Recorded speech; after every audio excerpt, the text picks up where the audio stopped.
Hello, everybody, and welcome to another shortened episode of Clipboard Confessional with Bobby and Anthony. It's me, Bobby Waugh, here to give you Waugh's waiver wire ads. We're going to get this one quick. So let's take a look at some guys who can make your team better heading into week 4 of the NFL season. Now comes a quarterback spot. We just got news about 15 minutes before I recorded this that Jackson Dart is going to be the new starting quarterback for the New York Giants. And I think you gotta put him up there in one of the top waiver wire ad spots. He's a rookie, I get it, and he looked fantastic in the preseason. He was going against backups and third stringers, I understand, but he's got two great young playmakers, Malik Neighbors and Cam Scattaboo. He's also got a security blanket in 7 yards per catch, Wandale Robinson.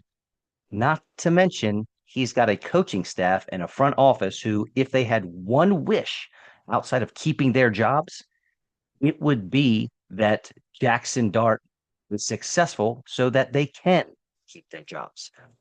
So I'd like to see what Dart does. Certainly not starting him this week against the Chargers defense. However, they do have the Saints next week. Couple tough matchups after that, but we'll see where this road takes us. If you don't want to go with Jackson Dart this week, and I understand, if Jane Daniels continues to sit out, Marcus Mariota has proven time and time again when Washington calls on him, he steps up to the plate and he gets you what you need in terms of fantasy. I mean, even this last week at 40 yards on the ground with a rushing score, he just seems to get it done. So I like Mariota to fill in if Jane Daniels does sit this next game out. Now, for the running backs, this one doesn't really count because I'm trying to give you guys that are free in at least 50% of Yahoo leagues. But James Conner just got lost for the season, and Imari DiMercado, he ain't it. We've seen that show before. Sophomore running back Trey Benson is set up for a workhorse workload in Arizona, and he's free in about 48% of leagues, so he just missed our cut. Please go check and see if you can snatch him up. This one does count. Give me Blake Corum. Not exciting, not sexy, and you are not starting him this week. I know it's a lot of knots, but Byron Williams is a bell cow back for LA and has been for a few seasons. His snap percentages are wild, but the tides seem to be changing. Maybe last year, only played more than 17% of snaps once. Not very good. He's done it each of the last 2 weeks. His carries have also increased each week this season, getting 8 this past Sunday. I know we're not getting excited about that. But Corum is in a Trey Benson situation where if Kyron goes down, Corum is thrust into a ridiculous workload. And side note, when I broke down Blake Corum's film before the 2024 NFL draft, his comp for me was Kyron Williams. Now, for wide receivers, we got to see on some things. If Terry McLaurin sits out, do we want to get Luke McCaffrey in there? A couple other injuries we're looking at. So there's not a whole lot of choices to get you all hot and bothered. But if you're throwing darts, maybe throw one at the Raiders' Trey Tucker. I am not chasing the monster game he just had against Washington.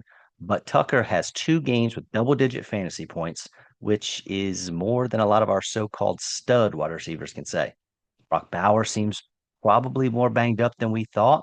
And Jacoby Myers isn't exciting. So you can also add Las Vegas has some nice matchups over their next 5 opponents. Chicago, Indy, Tennessee, Kansas City, Jacksonville. Receivers have found some success against them. So if you need someone to help you out, when the bye weeks roll around, Trey Tucker could be your guy.